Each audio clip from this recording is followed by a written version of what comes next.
Hey everyone, and welcome to this week's show. We have a fairly normal program for you this week, as we'll go over last week's pick results and make our picks for this week's matchups. We also have special guest Justin Kramer, owner of the Trifling Bitches and the only owner to win 3 straight championships. So that gives you some insight into what a truly great fantasy football mind he has. But before all that, we're going to go to our field reporter, Lady Gaga. Go ahead, Gaga. Thank you, Salami. I'm standing outside the Wishick Fantasy Football League courthouse, where the court case involving Deep Threats owner Justin Klein will take place. As of now, there has not been an official date set for the hearing, but from my understanding, most of the evidence has been submitted. I did have a chance to sit down with Donald Trump, the lead prosecutor in the case, and the one who actually filed the report that Justin Klein violated Section 14, Article 1 of the WFFL laws and rules. Here's a brief look in on the interview. Hi, Donald. So what compelled you to file this violation against Klein? I mean, it didn't really involve you. It was directed at the Salami. Shouldn't he have been the one to file the report? Well, Gaga, let me start with this. You look stunning, and I think you should stop by the studio more often. Now, as for the violation report I submitted with the lead commissioner against Klein, well, I knew the Salami is too soft to go after lawbreakers, and he just let it slide. So I decided to take matters into my own hands because, you know, I don't stand for criminals, especially ones who slander one of the greats in the WFFL. So do you feel like justice will be served when this trial finally happens? And what is the punishment the Salami is seeking? Because we've heard in the last episode where Gogler was interviewed, some are looking for a harsh punishment, one that would kick Klein out of the league. Do you think that's really what the Salami wants? Because reports say differently.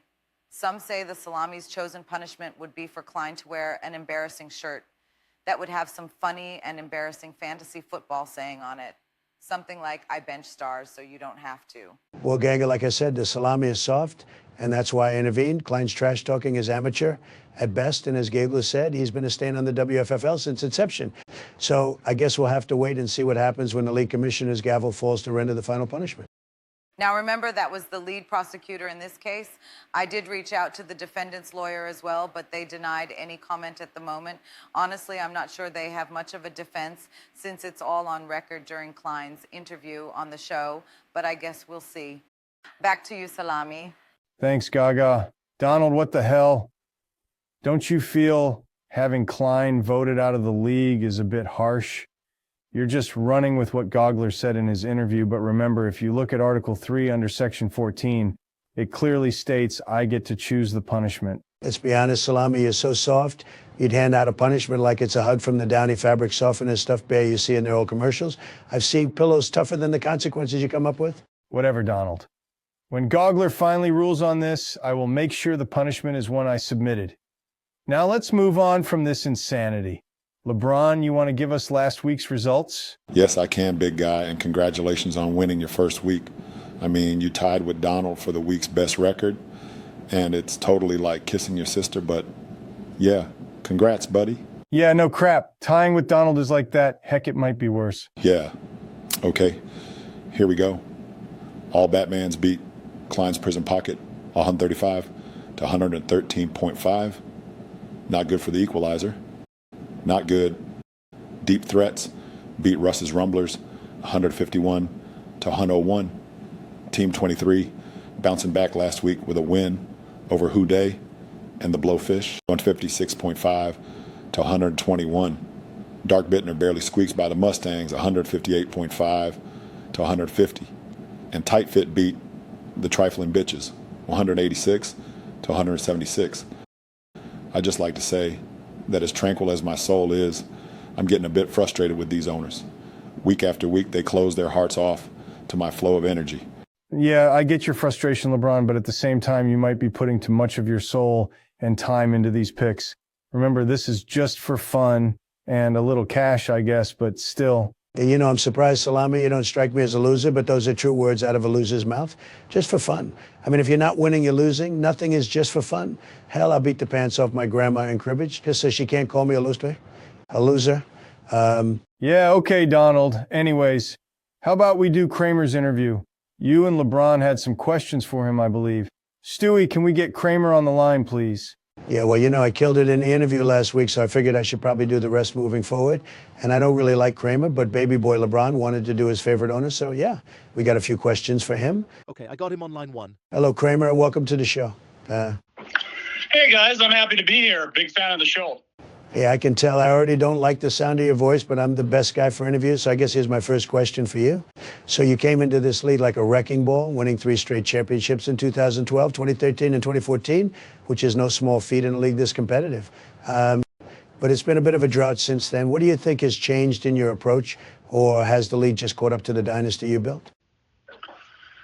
Well, yeah, that was back in the day when my team name was Three Claude's Three-Toed Mules. Shout out to Nathan Pinky and Chris Lopsinger for the inspiration on that team name. But Don, as you mentioned, I was on my way to completely wrecking this cute little home league that is the WFFL. And then some village idiot suggested we go to a auction draft and away from the snake draft. And frankly speaking, I've been eating humble sandwiches ever since then. But as you know, every year is a new data point, and I'll get it figured out at some point. Well, it seems you may have already, as you've clawed your way up to third, which kind of goes with my next question.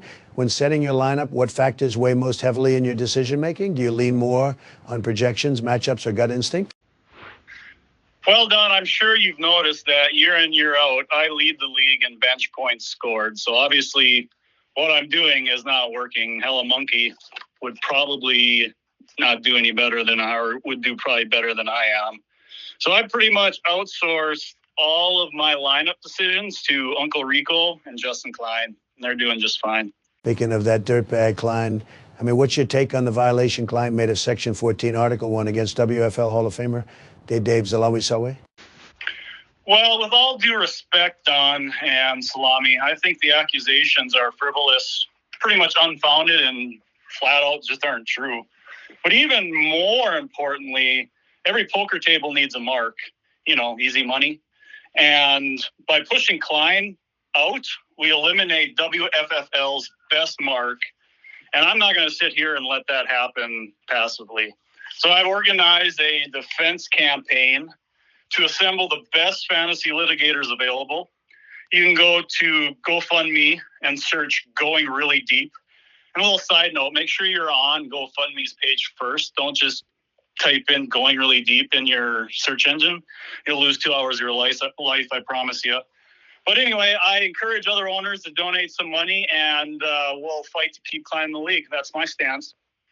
Okay, LeBron, you're up. This guy's an idiot. I can't do it anymore. Yes. Awesome. Okay, hi, Kramer. So back in the day, you won 3 straight championships, and I could sense all your chakras were aligned. And even now, I sense a strong flow of energy in you, something more powerful than in the other owners. It's very strong in you. Have you really meditated on this power you possess? I mean, really meditate on it to try and unlock its true potential, the potential you had at the start of your career in this league. Well, LeBron, your sense isn't wrong. All the potential is still there. I really think it's a matter of ambition. After being on top for so long, a guy loses his edge. I mean, actually, considering being done with fantasy football in general, but I felt a little guilty for taking so damn much money from all the chumps in the league. I figured I probably should give a little back. But as far as blocked energy, anytime I have an issue with that, I do a little feng shui and maybe a little tai chi, transcendental meditation, and that pretty much unblocks everything I have issues with. We'll talk later, LeBron. Oh my gosh. Yes, I'd love that. Okay, so next question. Kramer, I got to ask, man, do you think your recent fantasy struggles have anything to do with the energy around you? I mean, I personally believe all that cell phone radiation blocks the flow of good vibes. Are you open to the idea that your lineup choices might be getting blocked by some bad electromagnetic juju? Hey, LeBron, easy on calling it struggles. I may not win the batting title every year, but I always hit above 300, you know what I mean? And now, man, I have ridded my house of all the dirty electricity, the faulty wiring. all my information systems are hardwired, and I sleep in a Faraday cage. So no, man, no chance at all. Man, Kramer, you are such an awesome dude. Unfortunately, that's all we got for you for questions, but I will hold you to your word about talking meditation outside the podcast. I actually can't wait, but thanks for taking the time to do this, buddy. Really appreciate it. Sweet, man. Hey, catch you later. That was the Trifling Bitches team owner, Justin Kramer. Hey, great job, guys. Donald, you okay? I know you don't handle it well when people disagree with you.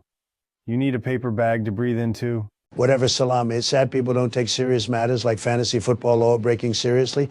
Thank God for myself and Giegler. We'll keep this train on its tracks. If you don't have guys like us to lead, we'd fall into a dark hole of lawlessness. Okay, Donald, whatever gives you purpose in life, buddy. All right, let's move on to this week's picks. Our first matchup of the week is between the Trifling Bitches and the Mustangs. Once again, I'm going against Ulmer, but I think as of now, Kramer and his Trifling Bitches are better. How about you, Donald? What does your math say? Well, I have to be honest with you, Salami. So far, my record is far superior in comparison to the rest of you guys. So I've decided to mix it up this week and let my cat, Sassy McWhiskers, make my picks for me, just to see if she's smarter than you clowns. So what I do is I had these marbles made with all the team names inside of them. I'll take the 2 marbles for the teams that are matched up that week and roll them towards Sassy. Whichever she goes for will be my pick. Of course, more goes into it, like how I sit down with Sassy and go over the math with her, so she has an understanding of where the numbers fall. But I then tell her the choice is indubitably hers in the end. And so with the first matchup, at first she started to go for Kramer's marble, but then I yelled really loud to distract her. And we were fortunate enough that when she refocused on the marbles, she went for Ulmer's and his Mustang. So yes, Sassy and I are taking the Mustangs. Oh, my dear Nibbana, the arrogance you possess, Donald, is rather amazing. Unfortunately, your diabolical demon cat probably has it right. Ulmer has embraced my spiritual gifts in the past, and I believe has fully opened himself up to my consciousness living inside of his fantasy football decisions. That being said, I am taking the Mustangs as well. Son of a monkey, you've got to be freaking kidding me. I mean, I love kittens, and yeah, Sassy McWhiskers is freaking adorable, but come on, Donald, you can't believe she's actually capable of understanding your math and then make your pick. How ridiculous. Anyways, Joe and I are taking the Trifling Bitches. Yeah, it is ridiculous, but if this damn cat beats me next week, it might find itself in a microwave. Oh my gosh, Salami, you wouldn't dare hurt Sassy McWhiskers and Lebron. Then next time you refer to my little ball of furry goodness as a demon, I'll have you eliminated. If you catch my drift, the Silk Road is slippery, but I'm a professional ice skater, buddy. Of course I was kidding, Donald. I would never... Jeez. Anyways, next matchup. Tight Fit versus all Batmans. Love Warner, and I believe he's turned his team around for the best, but Beast's team has been and still is a wrecking ball. I'm taking Tight Fit. Here, just for proof, we've already done this at home, but I'll show you Sassy will choose Tight Fit again. You ready, Sassy? Okay, we go. See, Tighty Fit again? Sorry, Donald. Cats scare me, and I automatically see them as evil. I am currently seeing a therapist to help me get through that, as well as meditating on it, and slowly I'm tearing those fears from my consciousness. And all Batmans should probably be afraid of Tight Fit like I am of cats. But, Warner, if you're listening, I have opened my root chakra, which deals with fear. Dump all your fears in me when you set that line up, buddy, so you have a clear mind and let the cosmic energy guide you. I'm taking all Batman's Salami. Well, freakity frack. You guys are way too much for me. I'm taking all Batman's Salami for a simple reason, and that's Travis Kelce. Okay, excellent. Moving on to matchup number 3. Klein's Prison Pocket taking on Who Day and the Blowfish. For me, it's simple. I'm not going to even look at projections. I'm going to assume the sugar show that is Doan and the Equalizer will take full advantage to shoot themselves in the foot again. I walked in on a meeting those two were having, and let me tell you, it was honestly like the Meet Steve commercial we put out last weekend. Those two are like Harry and Lloyd from Dumb and Dumber. So if you haven't put it together by now, I'm taking Who Day and the Blowfish. Well, Sassy and I didn't roll marbles for this one because Kick first and actually Kitty sits for my little McWhiskers. So yeah, she likes him already, and we are taking Who Day and the Blowfish as well. Well, Klein's Prison Pocket sucks. And I say that without any meanness. I'm just saying they're struggling. I mean, these two are juggling chainsaws and they're set to extra sharp. So if the equalizer is open to the idea, I would like to have a meditation session alone with him, and not just some back alley meditation. These other hacks will charge you money per session, but a one-on-one Vipassana meditation, I also feel we should be completely naked when we do this. I think that's the only way to truly open up and focus on their breath and body, to center their mind, then observes the shifting nature of both. Through this process, they come to understand the universal truths of suffering, impermanence, and the absence of ego. Yeah, okay, buddy, cut to the chase. I'm supposed to go for 3 o'clock coffee down at Cindy's lunchbox. I'm taking Klein's prison pocket. Yeah, me too. They're actually projected to win, so I'll shake those dice. Okay, nice. Moving on to matchup number 4, Deep Threats versus Team 23. So I really can't take Deep Threats to win 2 weeks in a row. I mean, I don't know what it is, but it feels like I'm killing baby turtles when I pick him to win, so I'm taking Team 23. How about you, Donald? Well, Salami, making that decision might just disrupt the space-time continuum and accidentally set off a chain of events that leads to baby turtles getting wiped out in an alternate dimension. It's a kind of butterfly effects in F scenario that keeps quantum physicists like myself up at night. But here's the deal. No one cares about alternate dimensions because it's not ours. So bye-bye, baby turtles, so whatever. But either way, Sassy picked Team 23 as well, so crisis averted, buddy.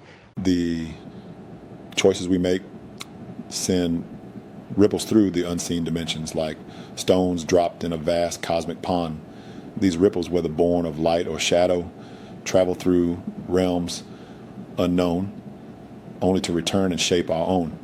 Yet none can truly predict when or how they will reappear. Shut the front door, Lebron. That has to be the smartest thing I've ever heard you say. Honestly, it might be one of the smartest things I've heard all year, but then again, I've surrounded myself with career politicians, and this cast of clowns making fantasy football picks could possibly do a better job than those asshats. Yeah, I know. Oh, and I'm taking Deep Threats to win as well. Thanks. Oh, my turn? Sorry, I stopped listening when the word politician hit Donald's lips. Yeah, for Joe, we're taking Team 23. Okay, good deal. So last matchup, Dark Bittner versus Russ's Rumblers. I personally see Dark Bittner on the victorious side of this match. So yeah, I'll take Dark Bittner.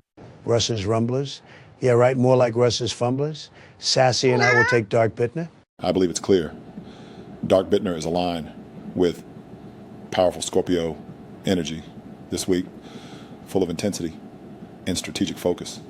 Meanwhile, Russ's Rumblers are in a retrograde phase, causing miscommunication and lineup confusion. The stars say Bittner's path to victory is destined. But here's the catch. I'm not taking Dark Bittner. Although it's risky going against the stars of destiny.